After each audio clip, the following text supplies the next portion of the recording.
Boa noite, gente.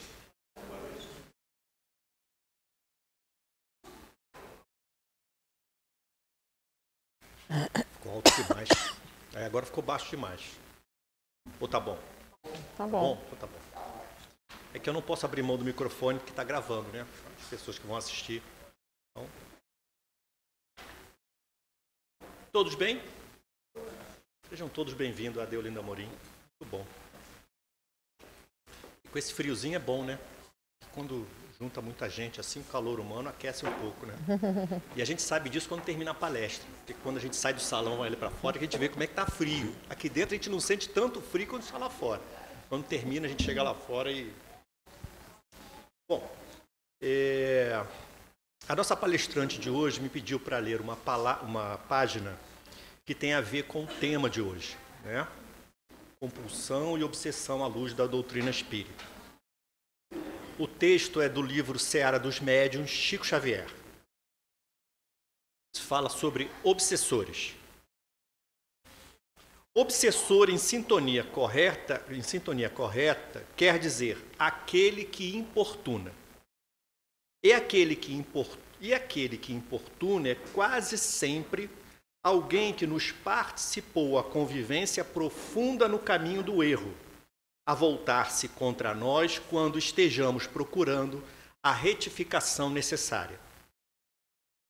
No procedimento de semelhante criatura, a antipatia que nos segue é semelhante ao vinho do aplauso convertido no vinagre da crítica. Daí a necessidade de paciência constante para que se lhe regenerem as atitudes. Considerando desse modo que o presente continua o pretérito, encontramos obsessores reencarnados na experiência mais íntima. Muitas vezes estão rotulados com belos nomes.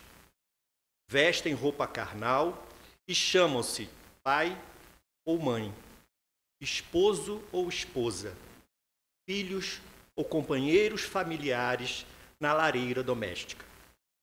Em algumas ocasiões, surgem para os outros na apresentação de santos, sendo para nós benemerentes verdugos. Sorriem e ajudam na presença de estranhos e, a sós conosco, dilaceram e pisam, atendendo sem perceberem ao nosso burilamento.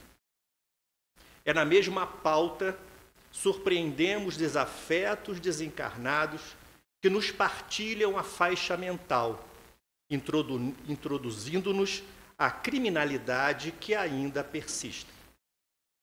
Espreitam-nos a estrada, a feição de cúmplices do mal, inconformados com o nosso anseio de reajuste, recompondo de 1000 modos diferentes as ciladas de sombra em que venhamos a cair para reabsorver-lhes a ilusão ou a loucura.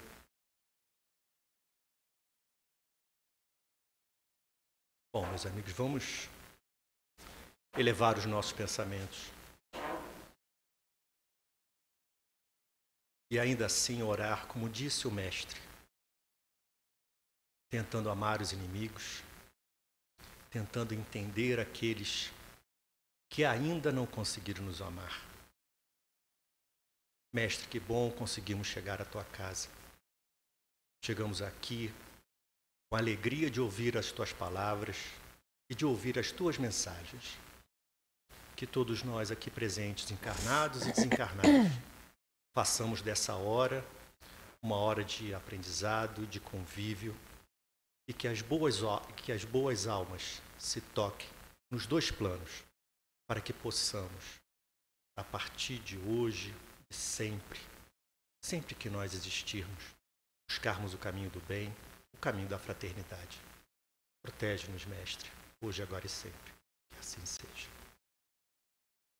Gente, hoje com vocês eu brinquei com ela, né, chamando de Lília Cabral, né? Não, o nome dela é Líria, tá, gente? É Líria. Ela sorriu. Líria com vocês, tá? Que vai fazer a palestra de hoje, tá bom? Que Jesus lhe abençoe. Obrigada. E que lhe ilumine. Já está ligado aqui. Espera aí. Boa noite a todos, estão me ouvindo bem? Boa noite para quem eu não conheço, né? Vou conhecer aos poucos.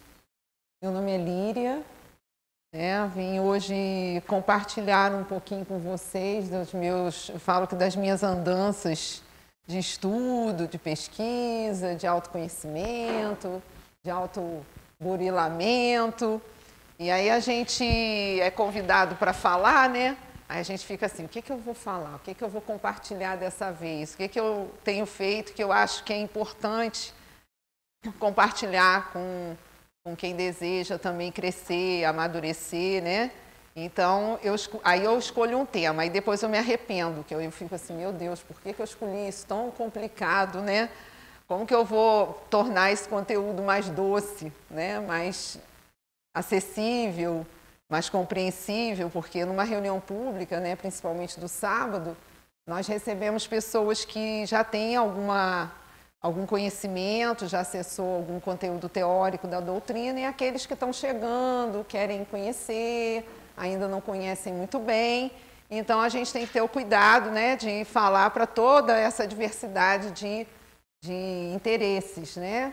Cada um chega aqui com uma bagagem diferenciada. Então, eu espero, humildemente, poder atender, assim, de alguma maneira, a necessidade de cada um a partir desse tema, né? Que vocês viram que na página, eu falei, vou ler essa página que não é uma página muito, como eu falei, doce, mas é uma página necessária, né? E, como eu sempre gosto de começar, quem já me conhece sabe que eu gosto muito da linguagem das crianças. E como eu lido muito com crianças, com jovens, com idosos, né? Então, eu procuro sempre trazer uma mensagem que seja de acordo. E como nós somos ainda crianças espirituais, ainda estamos nessa estrada de crescimento e amadurecimento, a gente precisa de uma linguagem que a gente entenda. Então, eu gosto muito dos livros infantis. E também para divulgar esses conteúdos para quem tem criança. Todo mundo tem uma criança em casa, uma criança perto, um sobrinho, um neto, um vizinho. E aí a gente saber que aquele material para criança existe, né? E eu apresentar isso para vocês, já que é o que eu gosto também, né? Então, tudo que eu gosto de compartilhar, né? Coisa de professora, gente. Então, Joãozinho, quero. A gente vai fazendo a associação dele com o tema que a gente vai estudar hoje, que eu vou tentar conversar com vocês. Por Lúcio Goldfarb, ilustrado por Pedro Menezes, da editora Pólen. Então, Joãozinho, quero, é um menino legal. Ele gosta de tudo que criança gosta. Gosta de doce, bolo e pipoca. Gosta de intervalo da escola, gosta de time de futebol, do pai e gosta de brincar. Mas tem uma coisa de que ele gosta muito, mas muito mesmo, de ganhar brinquedos. Ele ama ganhar brinquedo. Ele assiste a TV de olho no intervalo e a cada comercial grita para sua mãe: quero esse carrinho que voa, quero esse trem com raio-x, quero o boneco que fala, não importa o que ele diz. Sua mãe, às vezes, exclama espantada: Joãozinho, parece que você quer tudo. E ele queria mesmo. Os pais de Joãozinho trabalham muito e chegam tarde em casa. Às vezes, mal vêm. E para que ele não fique triste, dão muitos presentes. João tem tudo: capa, espada, máscara de mosqueteiro valente, bicicleta com rodinhas para não perder os dentes, tem nave espacial com luzinhas coloridas, tem um cachorro robô que adora comida, bolas, dados, petecas, jogos de tabuleiro, tudo espalhado pelo quarto, na sala e até no banheiro. Mas quando pergunto a Joãozinho o que ele tem, essa é a resposta: nada. Meus pais não me dão nada. E é que com o Joãozinho acontece uma coisa engraçada. Cada brinquedo que ele ganha só é legal mesmo depois, no começo. Depois fica esquecido em algum canto da casa. Até que um dia, os pais de Joãozinho resolveram viajar para o sítio de tio Heraldo, na borda da mata em Minas Gerais. É um sítio tão isolado que não tem nem televisão. Lá, Joãozinho conheceu sua prima Rita, que vive no sítio desde sempre. Ao conhecer a prima, o menino já quis ver seus brinquedos. Imaginem a decepção de Joãozinho. Apenas bonecas de pano, casinhas de madeira e alguns bichos de pelúcia. Nada com botões, pilhas ou controle remoto. Nada de que ele gostasse. Joãozinho ficou muito bravo. Gritou com os pais, cruzou os braços, emburrou. Como passar 3 dias em um lugar sem brinquedo. Foi quando a Rita o chamou para conhecer o sítio e explicou que lá as brincadeiras eram todas diferentes. Ela o levou para correr no pasto, perto das vacas. Eles foram tomar banho na cachoeira do riacho. Foram brincar com os porquinhos e sujares de barro.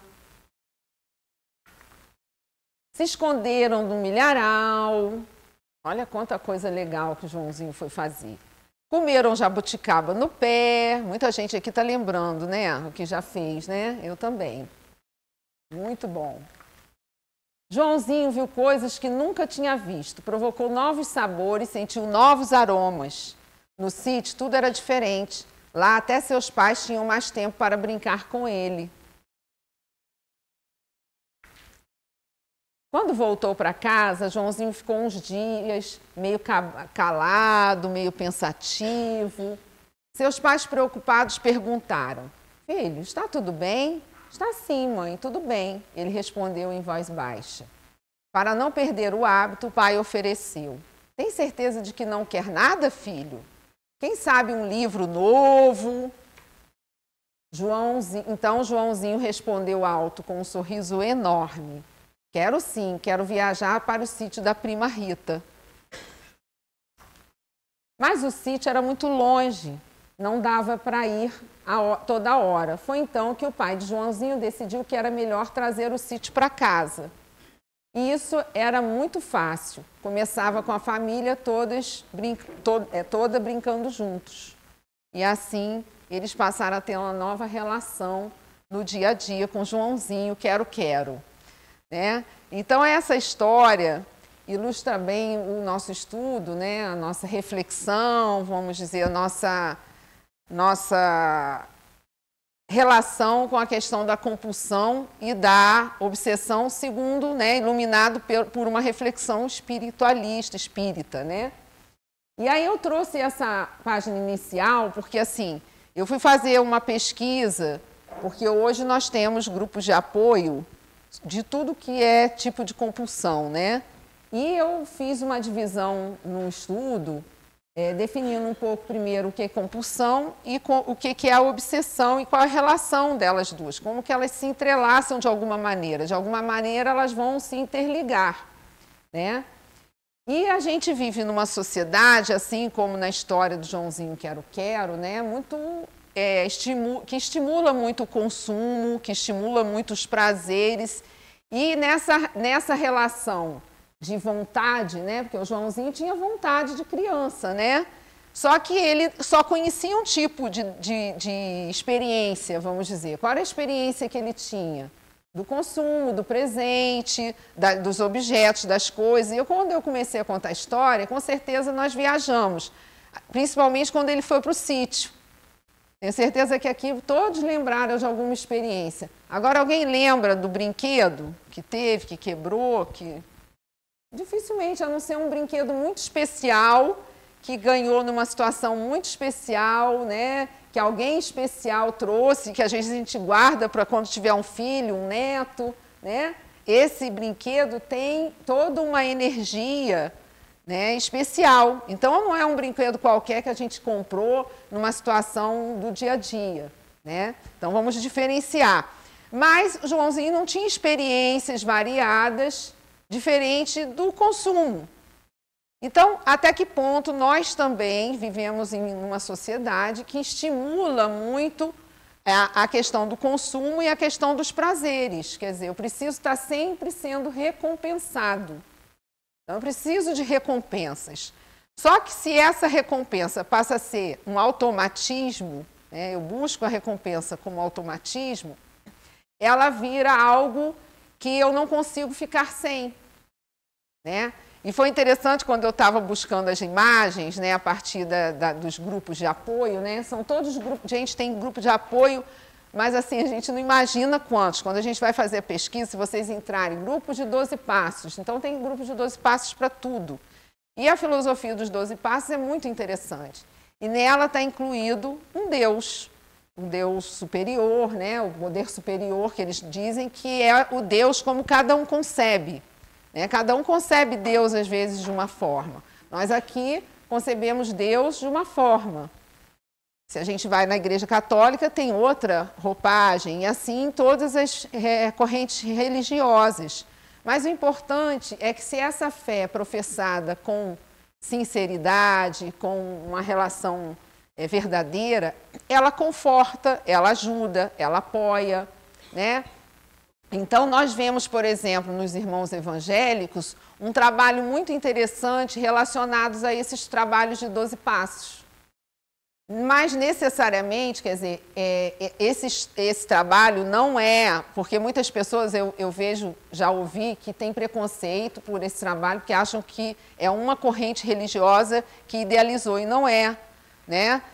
O idealizador dos Alcoólicos Anônimos, que foi o primeiro grupo de 12 passos, ele trouxe um Deus superior para que desse um norte no objetivo de cura, né, de tratamento de uma doença. Hoje o alcoolismo é uma doença, ele tem um CID. Até anotei ali o CID do alcoolismo.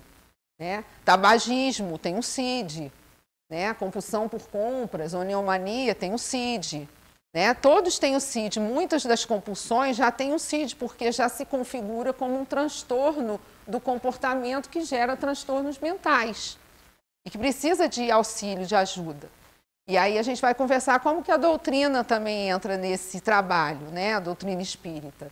E as casas espíritas podem também colaborar com essa tarefa, com esse apoio, né? Porque são grupos de apoio. Então, todas as religiões têm um trabalho, mas os nossos irmãos evangélicos se dedicam bastante a esse acolhimento, a esse tipo de dor, que todos nós, de alguma forma, se a gente for pesquisar, a gente tem alguma coisa, em níveis diferentes, modulações diferentes, mas temos, né? Porque estamos inseridos nessa sociedade do consumo e do prazer imediato e o prazer o tempo todo, né? Eu tenho que ter prazer o tempo todo.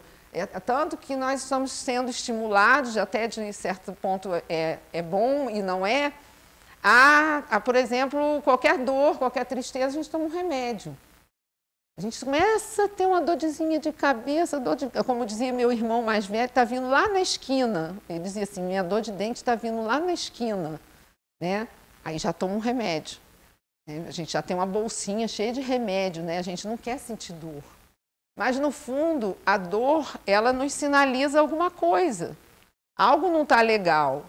A dor de cabeça, será que foi de um aborrecimento? Será que foi uma coisa que eu exagerei na comida? O que aconteceu que... Mas eu nem deixo a dor chegar direito porque eu já quero tirar, porque eu não quero nem pensar porque que eu estou sentindo.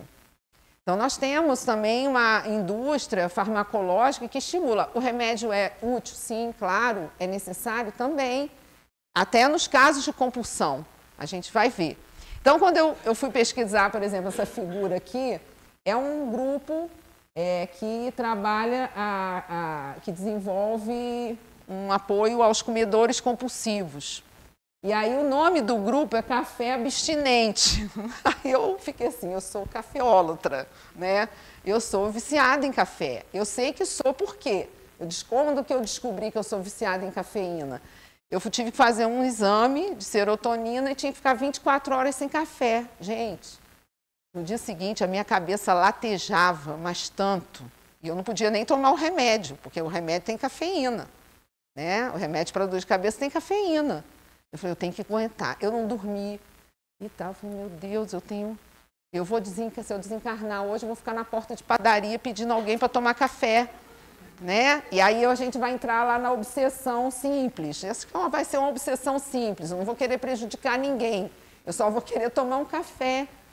Porque a gente vai, quando desencarna, né? E eu fiquei preocupada, eu estou começando um processo de desintoxicação, né?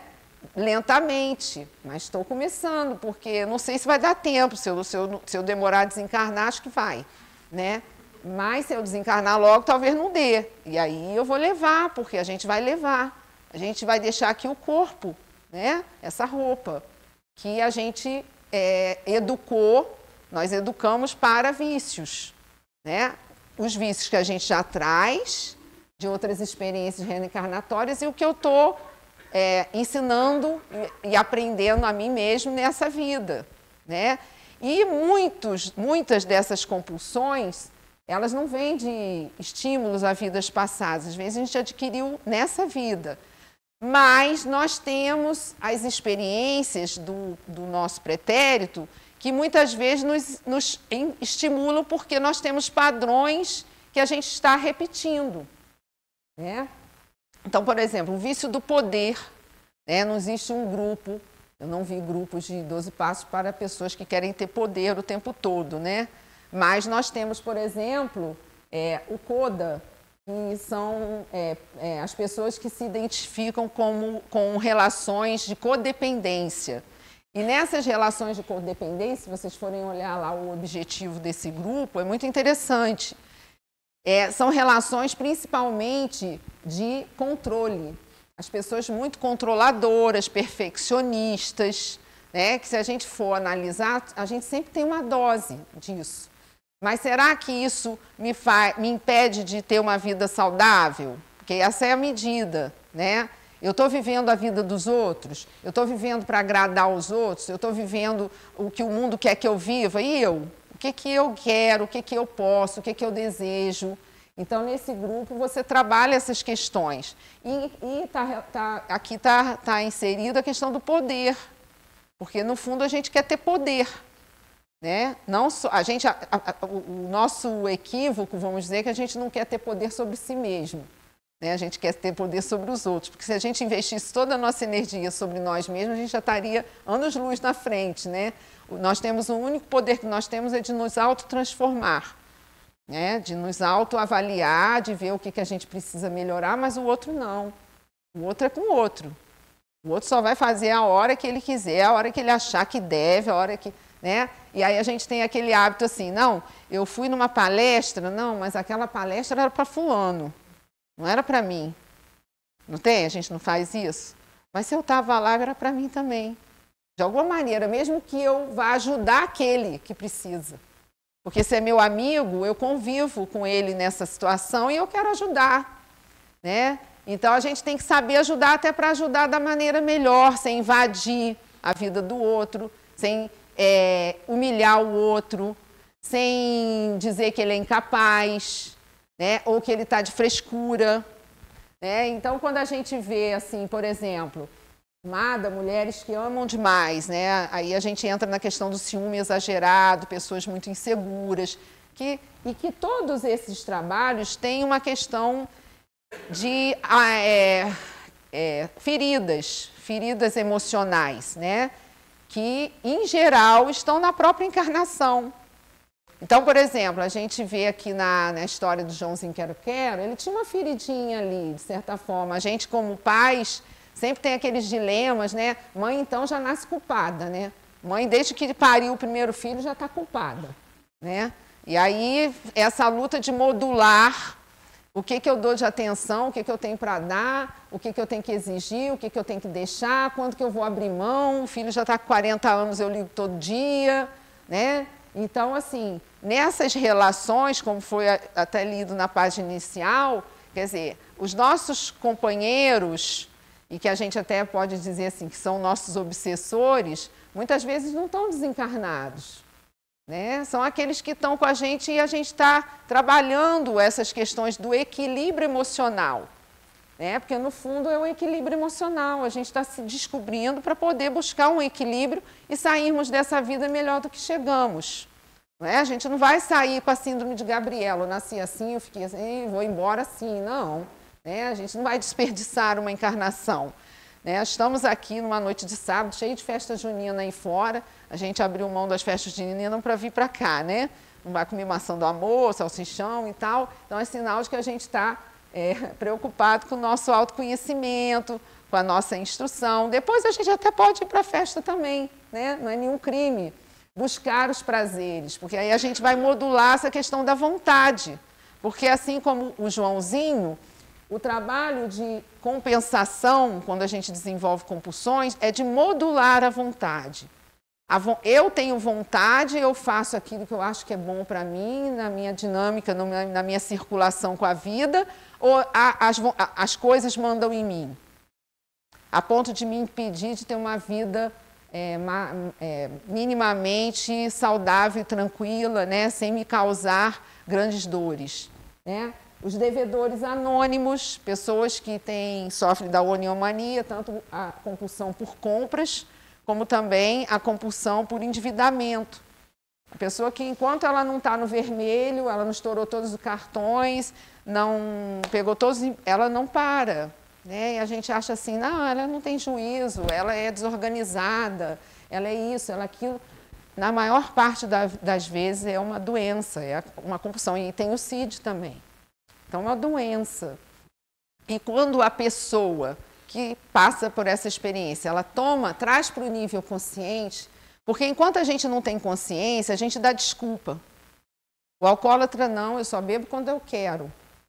Ele não passa uma semana sem beber.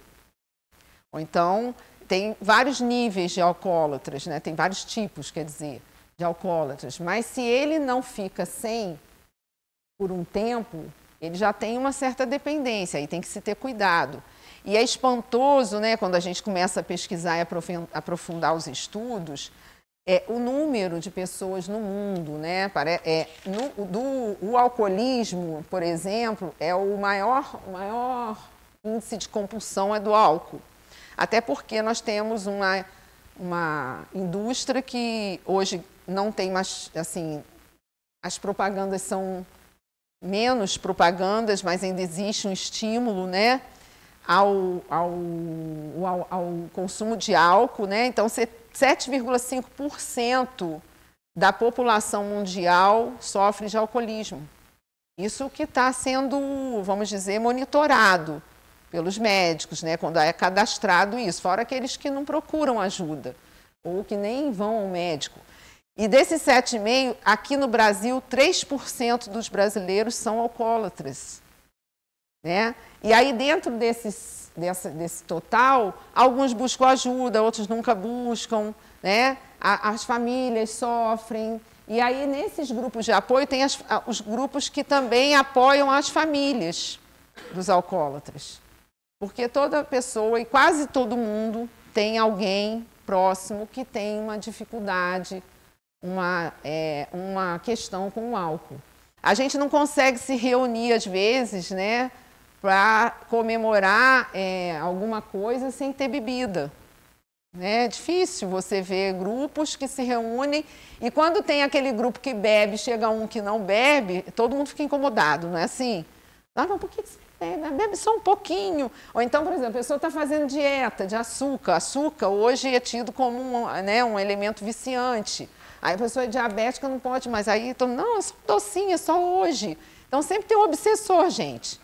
Leve, sutil, encarnado, para desafiar a gente. Né? E a gente, não, olha, muito obrigada, né? Fica à vontade. Né? A gente não vai dizer para o outro que o outro tem que fazer, mas a gente também tem que se sentir à vontade de fazer aquilo que nós conseguimos. Né? E é naquele propósito que a gente quer caminhar. Né? Então, por exemplo, quem tem problemas com dívida, evitar de ir a shopping, porque, em geral, os devedores só gostam de ir a shopping, igual o quero-quero. E aí vai ter que se reeducar para aprender a estar em contato com a natureza. Hoje tem uma síndrome.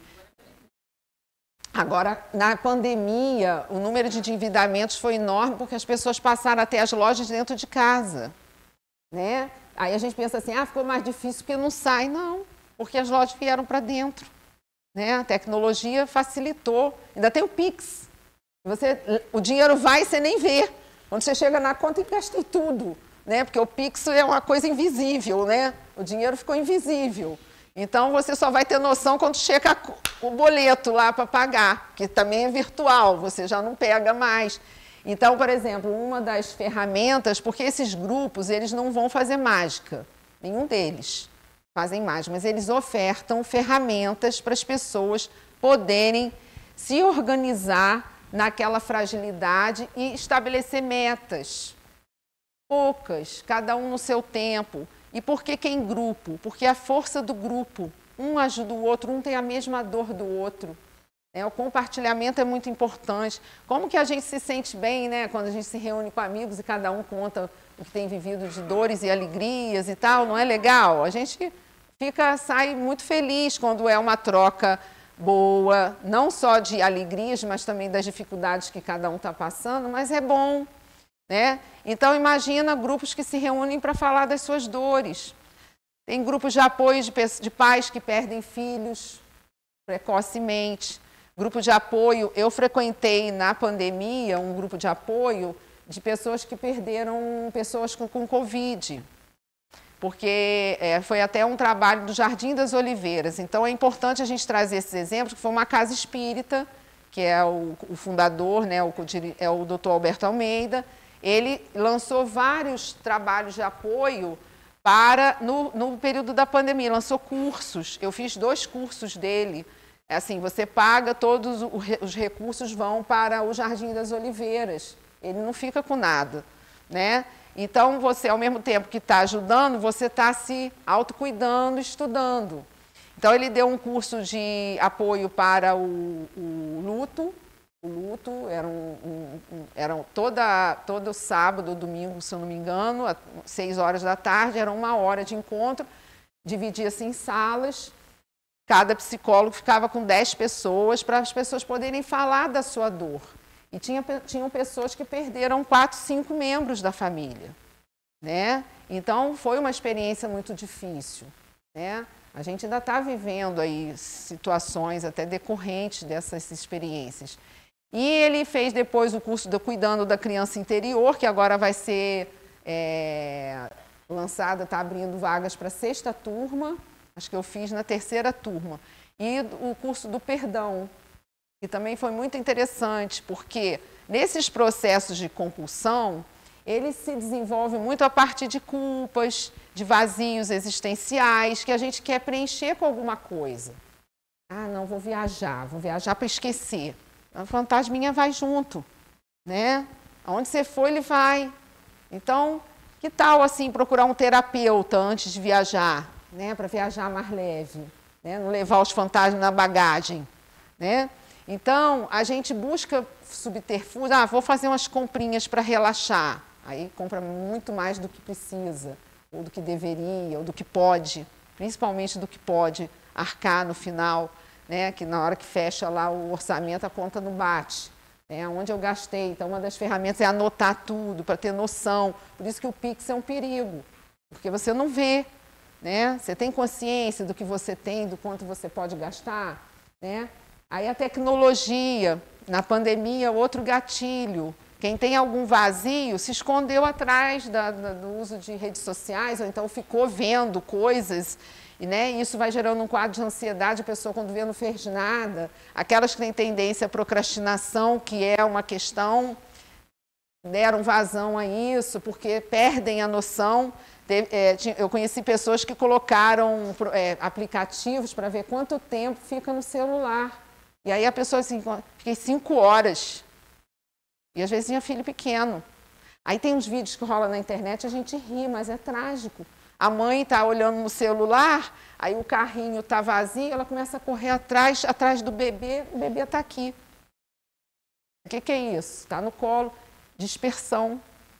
porque a tecnologia ela é excelente, ela ajuda em muitas coisas, mas a gente não pode deixá-la dominar, porque é a questão do controle desse uso, né? Eu uso a tecnologia me domina.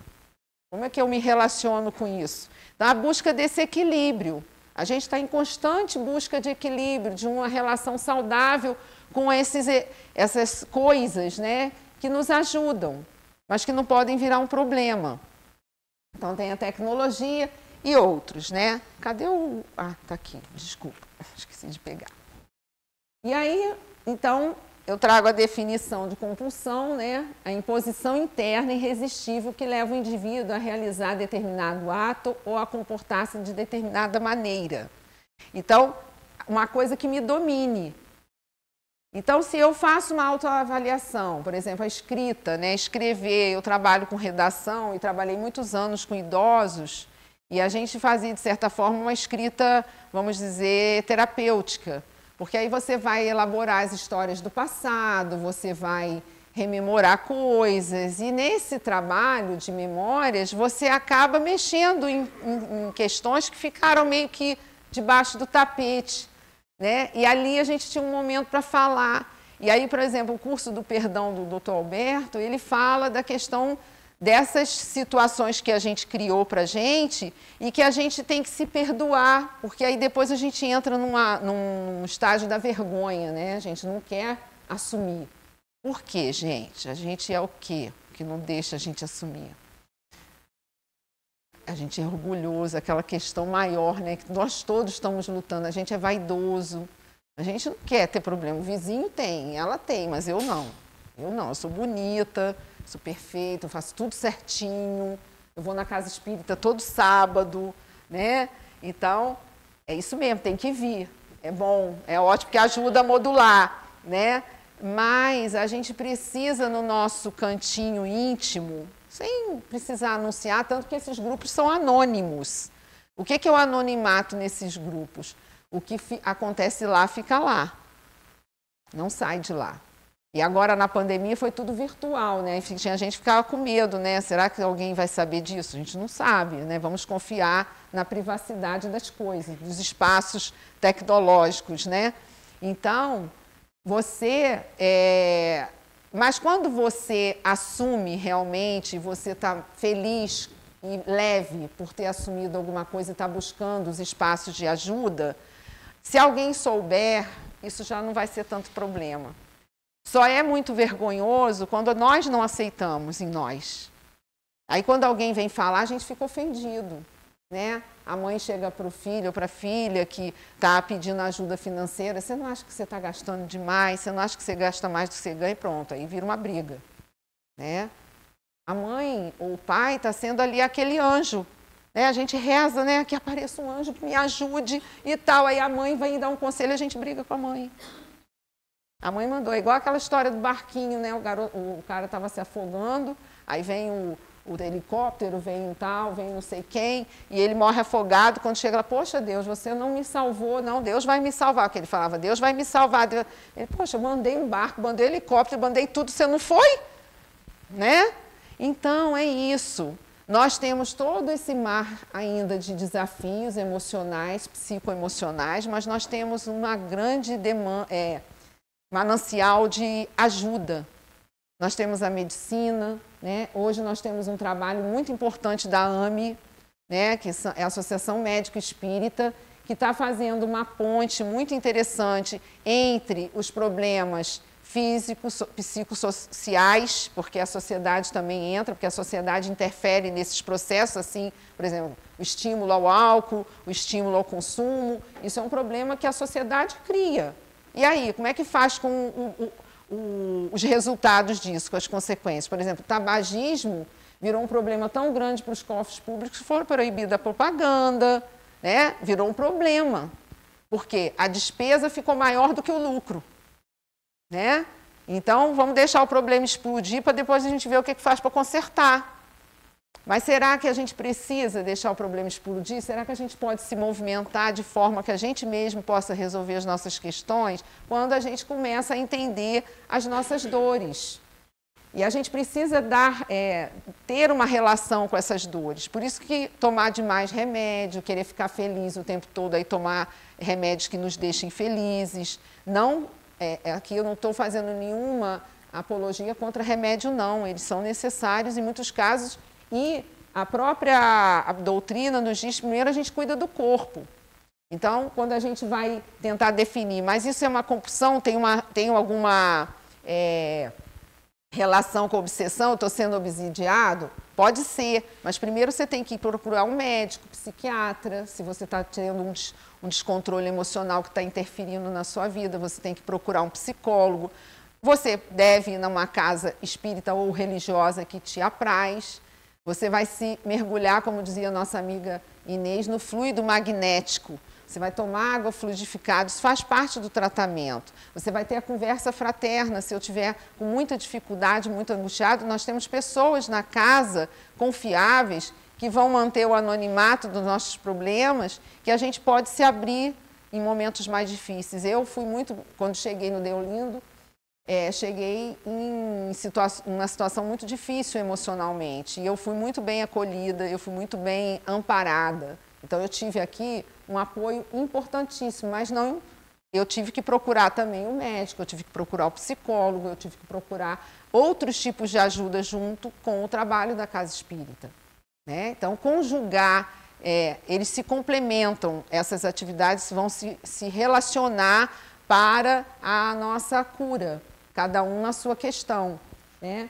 Então, nessa reflexão sobre compulsão, a gente tem a palavra adicção. Então, quando alguém diz, eu sou adicto, eu tenho dificuldade com isso, né? Então, estado de dependência psicológica ou física de substância caracterizado por tolerância, abstinência, perda de controle ou uso compulsivo. E ele já está na DSM-5, tá? Então, já é tido como doença. Então, quando as pessoas dizem assim, eu sou doente, é mesmo. E se entender doente, com coisas que a gente acha que não tem problema nenhum, é difícil, não é simples, é doído. Mas é aquela frase do Dr. Alberto Almeida que eu acho fantástica: se correr o bicho pega, se ficar o bicho come, mas se enfrentar o bicho some, né? E a gente não resolve da noite para o dia. A gente tem que ter uma perseverança e uma constância, uma disciplina. E aí a gente lembra de Emmanuel, né? O que eu devo fazer para melhorar, para ter um entendimento disso tudo que eu vou ter que ensinar num diálogo com o Chico, né? O mentor do Chico. Disciplina e depois disciplina. Então é para tudo. Então, se eu entendi que eu tenho uma dificuldade em alguma área da minha vida, eu tenho que ter disciplina para ir trabalhando aos poucos. Eu vou ter recaídas? Vou. Eu vou me perdoar pelas recaídas? Vou. Eu vou continuar? Vou. Eu vou continuar pedindo ajuda? Vou, enquanto eu precisar. Por quê? Se a gente não faz esse movimento, por exemplo, dependendo da questão, você torna impossível a convivência familiar, principalmente. E as pessoas que estão no entorno estão ali para ajudar, mas a nossa parte, a gente é que tem que fazer. E quando aquele ente querido não quer fazer nada, ele não consegue fazer nada, aí chega a hora da gente dizer qual é o nosso limite. E a gente tem dificuldade, porque a gente acha que é o nosso compromisso, a gente tem que morrer naquele... Aí a gente vê aqueles... Tem aqui, acho que não tem aqui, Narcóticos Anônimos, né? Que tem um grupo que é no CODA, desculpe, lembrei. No CODA tem as mulheres que sofrem abuso doméstico, muitas, né? Que são violentadas e não conseguem sair daquele lugar. Porque tem uma questão psicológica, emocional, não é só do comportamento do outro, não é só o outro que é violento. Eu me submeto também. Então, tem uma relação de doença emocional de ambas as partes. Então, esse grupo atende a essas pessoas que sofrem abuso emocional de várias ordens. O vício em sexo, né? Na medicina, tem medicamentos que modulam a libido. né? E a pessoa tem a chance de buscar ajuda. A gente fica horrorizado, né, com a questão da pedofilia e tal, mas é uma doença, né? E olhar como uma doença é importante para que a gente busque formas de ajudar essas pessoas, porque às vezes ela está dentro da nossa casa. A gente lá no Pimentel, semana passada, a gente estava contando uma história e as crianças começam a trazer histórias muito difíceis de ouvir. Então, a gente tem que buscar os setores da sociedade que possam nos auxiliar para poder auxiliar aqueles grupos familiares. Não adianta a gente condenar só, ele é louco, ele é um psicopata, né? Os psicopatas são os mais difíceis, porque dentro daquela escala de influência espiritual, né, que nós temos 3 escalas, que eu vou mostrar mais à frente, né, que é a obsessão simples, a fascinação e a subjugação.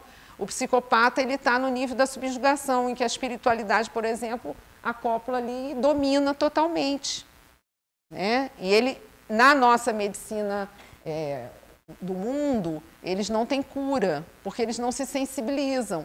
Mas o Dr. Alberto Almeida, numa das falas dele, disse que estava tendo um projeto, que ele fez uma parceria, o Jardim das Oliveiras, com o Hospital das Clínicas do Pará, para eles fazerem uma pesquisa se associar o tratamento espiritual e de desobsessão a esses pacientes, que tipo de receptividade eles vão ter com os medicamentos, porque só o medicamento não faz efeito nenhum. Eles continuam violentos, fazendo absurdos. Então, eles estão tentando fazer esse estudo e essa experiência. Olha que coisa legal, que coisa interessante, né? Um espaço espírita atuando junto a um hospital, e o hospital abrindo as portas para uma pesquisa relacionada à doença da psicopatia, que para os psiquiatras não tem cura. Mas, à medida que a medicina convencional se relaciona com a espiritualidade, aí já algumas faculdades já têm disciplinas eletivas para entender o processo das doenças, qual a relação que isso tem com as nossas ações e com as influências espirituais, é muito rico e é muito ganho para a gente, né? Porque a gente vai entendendo melhor esses processos, como eles se dão. Então, eu gosto de filmes, né? Então, tem vários filmes que tratam de várias compulsões, né? Então, A Casa de Vidro fala de uma questão, de uma relação codependente, de um grupo familiar, muito interessante. Não vou contar, né? Vocês vão ver se quiserem. Elvis, porque ele, na realidade, ele era viciado em remédios, ele não era viciado em drogas, ele nunca drogas ilícitas, né? Porque o remédio é uma droga lícita, que vicia também, né? Ele era viciado em drogas lícitas, e ele desmaiou e morreu sufocado, né? E a história é muito bonita, porque ele foi impedido de viver. Uma pessoa que tinha tudo para ser muito feliz, né? Talentoso e tudo. Rocketman, que é a história do Elton John, e é lindíssimo filme. Quem não assistiu, assista. Eu acho que a linguagem cinematográfica nos ensina muito, né? E ele consegue vencer, porque é uma história de superação. Infelizmente, com Elvis não foi possível. Mas o Elton John, ele superou o hedonismo, né? a valorização dos prazeres momentâneos, e tinha facilidade porque tem o dinheiro. Quem tem dinheiro tem facilidade para tudo isso. E no final do filme é muito bonito, eu vou fazer um spoiler aqui, ele diz que ele não conseguiu superar ainda, ele fala assim, a compulsão por dívida, por compra. Mas ele tem dinheiro, né? Pelo menos ele compra muito, mas acho que paga, né? Não fica devendo, não sei, né? Não sei se ele compra muitos iates, não sei, né? Então, assim, mas ele consegue, né? De repente, mas tem a noção de que compra exageradamente, né? Mais do que precisa.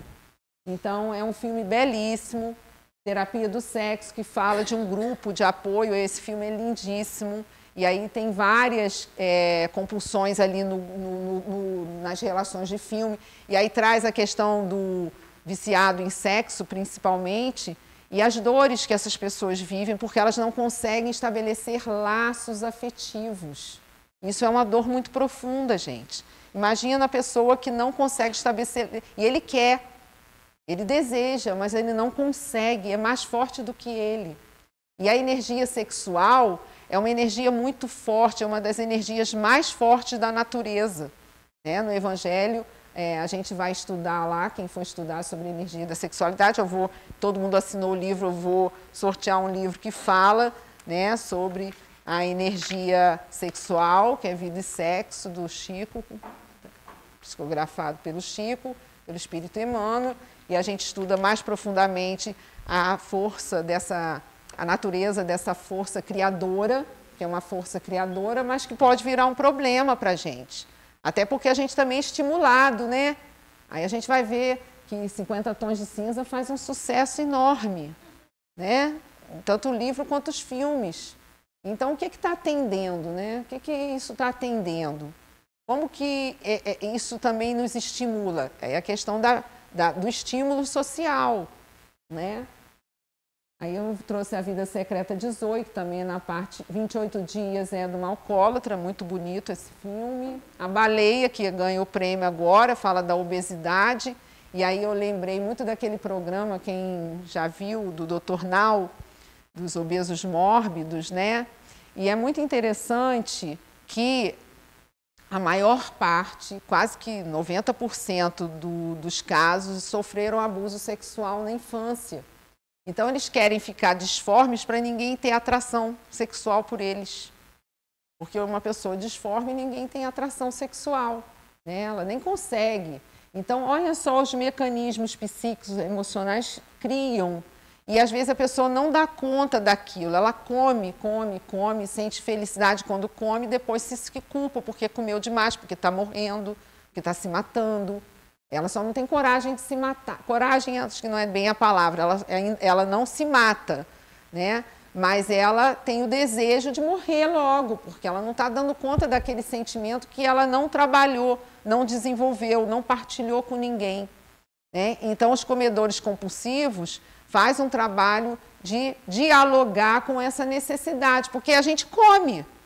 Por exemplo, compras, a gente compra, a gente tem que ir no mercado todo dia e tal, mas em que medida eu perco o controle? Né? E aí as questões alimentares não são só do comer demais, tem a bulimia, aí tem o filme Mínimo para Viver, de uma anoréxica, que não consegue, vai para uma clínica, um trabalho muito bonito, baseado acho que até em fatos reais. Então, ela tem que trabalhar aquela questão da visão dela de si mesma. Né? E aí tem feridas emocionais.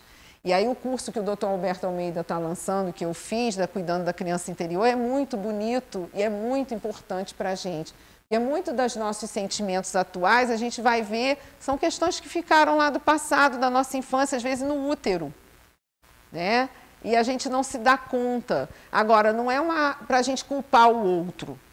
Não, essa foi que meu pai fez isso. Não, é para a gente refletir sobre o que eu posso fazer agora comigo, porque agora nós somos o adulto da história. E ele faz uma figura muito bonita que assim, a Lirinha, agora ficou lá no passado, agora quem manda é a Líria, adulta, que já tem consciência, que já pode refletir, já pode fazer um outro tipo de escolha, já pode se instrumentalizar. Né? Quando a gente estuda, quando a gente vai a algum grupo, quando a gente vai ao médico, quando a gente vai a uma sessão psiquiátrica ou de psicoterapia, a gente está dando atenção para essas feridas. E que Jesus, né, quando curou o obsediado, ele fala, ó, vai e não peques mais. Por quê? Tinham feridas ali. Os obsessores estavam ali, mas porque ele atraía os obsessores. O problema nunca está no obsessor, está no obsidiado. Né? Nós atraímos por sintonia. Né? Então, os trabalhos, por exemplo, nas reuniões mediúnicas, como são importantes. Né? Porque nós vamos tratar desses obsessores, né? Num trabalho sério, de uma casa espírita séria, de médiuns educados. A gente vai trabalhar psicoterapicamente os obsessores, que estão por aí, estão aqui entre nós, estão com a gente, né? Espero que eles tenham ficado ali fora, né? Só olhando a aula aqui, né? Mas o trabalho das reuniões mediúnicas nas casas espíritas são importantíssimos. Então, as pessoas que querem colaborar com esse trabalho, o trabalho voluntário é um dos tratamentos para todos os transtornos psicoemocionais e das compulsões. O trabalho voluntário, o trabalho na caridade é um antídoto essencial para a cura para a nossa cura, né? Então, a gente se dedicar a esse tipo de trabalho, não precisa ter medo, né? Medo, porque a gente tem medo, né? Não, vou na reunião mediúnica, mas a gente vai ser preparado antes.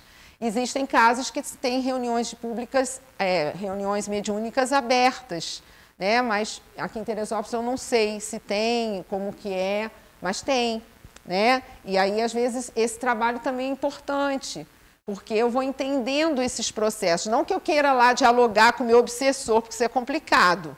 Às vezes pode até criar problemas maiores, assim como terapias de vidas passadas, que é uma ferramenta excelente, mas em casos muito graves. Não pode ser, vou lá fazer uma terapia de vidas passadas. Não é assim. Eu tenho uma dor aqui no meu calo, vou ver o que é, se tem uma questão do passado, uma terapia de vidas passadas. Aí a gente tem que dimensionar a importância disso e o resultado disso, para que a gente não abra janelas nem portas que a gente não dê conta de elaborar, né? Porque tem coisas do passado que tem que ficar no passado. Mas como é que eu lido com o meu presente? Como é que eu lido com as minhas dores? Como é que eu lido com as minhas questões emocionais? Para que eu não precise acessar o passado. Porque no fundo, o que a gente é hoje mostra um pouco, a gente já tem uma noção do que a gente deve ter feito lá no passado, né? Se a gente fizer vamos dizer, um inventário de nós mesmos, isso é uma ferramenta que os 12 Passos usa, a gente vai vendo o que a gente, né, fez em algum lugar lá do passado, né? Aqui tem na literatura espírita também livros que abordam esses assuntos da compulsão e das obsessões, né? Alguns, aqui eu peguei 3, tá? Esse ali é um dos mais novos. Após a Tempestade é um relato muito bonito de um alcoólatra, né? E conflitos existenciais que tratam dessas questões também à luz da doutrina espírita. Então, para quem quer entender, tem alguém na família que a gente quer ajudar de uma forma mais eficiente, mais positiva, né? A gente tem uma literatura dentro da doutrina espírita muito grande, né? E as intervenções, né, que eu acabei já falando. Sempre primeiro, gente, vou lá na casa espírita tratar das minhas compulsões, das obsessões que eu acho que eu tenho, que tem algum espírito interferindo na minha vida, sempre tem, porque tem uma questão que fala como que os espíritos interferem na nossa vida, mais do que a gente imagina. Então, a gente tem que conhecer um pouco para entender, né? Então, mas sempre procurar as ajudas que estão aqui na Terra, o psiquiatra, o psicólogo e as questões espirituais estão aqui também. Grupos de apoio, né? Aí para o adicto, né? Compulsivo, e a família também deve ser atendida, não só a pessoa que está com a questão. Atividade física, gente, é primordial. Eu sempre tive dificuldade com a atividade física. E a gente vê o custo que isso tem depois de um certo tempo, né? Quando a gente começa a chegar assim nos 30, vamos dizer, né? Nos 40, a coisa a gente vai sentindo, né? Vai sentindo, o corpo sente. Nas questões emocionais, principalmente, como que aumentou o número as horas de atividade física na pandemia, porque as pessoas ficaram ansiosas, presas, né? A gente valorizou mais andar, valorizou mais os espaços públicos, né? Muita gente aprendeu a fazer atividade física na pandemia, porque para extravasar a ansiedade, o medo. Nós ficamos com medo de ficar doente, de morrer, né? Apesar de que a gente sabe que a gente não vai morrer, a gente ficou com medo de ter que partir naquele momento, né? A gente fica ansioso. A gente tem um instinto de autopreservação que é positivo, né? Mas a gente também tem que ter a certeza que somos espíritos imortais, que estamos aqui de passagem. E que qualquer tipo de experiência que a gente venha viver, que a gente não possa fazer nada, é porque a gente precisa viver, né? Faz parte do nosso processo pedagógico, né, de crescimento. E terapias integrativas. Hoje nós temos os coaches, nós temos as terapias sistêmicas, constelação familiar, que todas juntas, de alguma maneira, auxiliam nesses processos de autoconhecimento, né? Todas visando o autoconhecimento. Às vezes as pessoas têm receio com o coach, mas ele ensina um pouco a você achar os caminhos, porque às vezes sozinho você não consegue, alguém vai em algumas sessões e te mostra os caminhos. Quer dizer, ajuda você a tirar de dentro de você o que já está em você, né? E aí eu já acabei falando um pouco da obsessão, dos tipos de obsessão, né? A obsessão simples é a importunação, a fascinação e ilusão sobre a lógica. E aí vocês vão ler no capítulo 23, lá no livro dos médiuns, que a base do meu estudo de hoje, gente, foi o livro dos médiuns, tá? Porque a influenciação espiritual, Kardec explora minuciosamente para todos aqui. Então, quem quer aprofundar deve ler o livro dos médiuns. E a causa é sempre uma imperfeição do obsidiado, dessas influenciações, seja no passado ou atual, tá? Então, a gente não pode ficar culpando os nossos obsessores pelo que a gente está sofrendo. A gente tem que se movimentar para descobrir por que ele está conectado com a gente. Porque senão, eu vou lá na reunião de desobsessão, até doutrino aquele espírito que está me incomodando, me importunando, mas daqui a pouco vem outro, que entra em sintonia. Porque eu não tratei a ferida, eu tratei só os efeitos. Porque sempre vai ter alguém em sintonia, né? Por exemplo, é muito comum os alcoólicos terem uma falange de alcoólicos, de espíritos que desencarnaram com essa dificuldade, que vão beber junto. E a pessoa bebe, bebe, bebe e está em pé. Ela não está sozinha, ela não está bebendo sozinha. Né? Tem esses casos. Você pensa, gente, não sei como é que a pessoa aguenta beber tanto. Ela não está bebendo sozinha. Né? Tem companheiros ali junto. E as intervenções, né? Mudança de comportamento, eu vou acelerar aqui, para mudar a sintonia, reconhecer sentimentos negativos, buscar a ajuda necessária. Por exemplo, medo, ciúme, inveja, raiva, complexos de culpa, aí é uma lista enorme, né, de sentimentos que a gente nutre, e se a gente nutre numa modulação muito exagerada, vira um problema, não tem jeito, né? Exercícios físicos, frequentar reuniões de estudo na casa espírita para entender esses processos. Reuniões mediúnicas, espaço terapêutico para os espíritos também, que estão ali numa atitude equivocada. Conjugar tratamento médico e espiritual, trabalho voluntário, a caridade, né? E desenvolver o amor. Né? Isso tudo é para que a gente desenvolva o amor. E quando esse sentimento ele prevalecer no mundo, e nós estamos buscando isso, senão não estaríamos aqui, né? Nós não estaríamos no esforço dessa caminhada, a gente vai ter um mundo mais em paz, né? Com menos conflitos. A gente vai realmente dar o passo quântico do mundo de provas e expiações para o mundo de regeneração, quando esse amor prevalecer. Né? Então, tudo é possível àquele que crê. E esse trabalho de autoconhecimento é um trabalho de superação. Né? Eu até ia colocar um pedacinho de um filme, e quando que os processos de obsessão iniciam? Quando a gente promete algo a alguém. Né? Eu achei interessante uma cena dos gladiadores, se der a gente passa depois. Ele fala assim, eu sou fulano, e eu vim aqui porque você matou minha esposa, matou meu filho, e eu vou me vingar ou nessa vida ou em outra. Ele fala no filme. Pronto, ali foi lançado o trato de que um ia infernizar o outro enquanto uma das partes não tomasse consciência, para que aquele ciclo não se rompesse da vingança, né, da dor que se causou pela perda de entes queridos. Né? E é sempre uma vitória quando a gente supera, quando a gente faz os movimentos. E dá trabalho, mas é o nosso trabalho aqui na Terra, nós nos autoaperfeiçoarmos. E através desse apoio de todas essas esferas físicas e espirituais, com certeza a gente consegue. E que a gente sinta na casa espírita, na casa de Deolindo, um espaço também de acolhimento das nossas questões, para buscar, às vezes, assim, o que eu faço? Eu estou perdido, né? Eu não sei para onde ir. E as pessoas dizem, né? Nos ajudam, né? Só que a gente tem que ser humilde e admitir e fazer, porque às vezes a gente não quer fazer, não, mas isso eu não quero, não, mas isso também não quero. Aí fica difícil, né?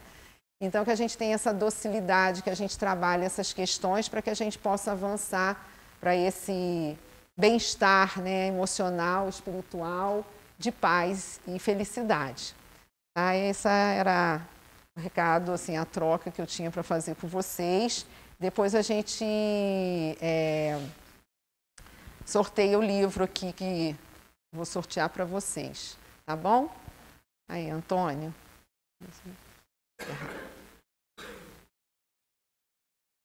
Aí encerrou. Aí você Sim. Ah, então tá. O Antônio deixou eu passar o vídeo agora.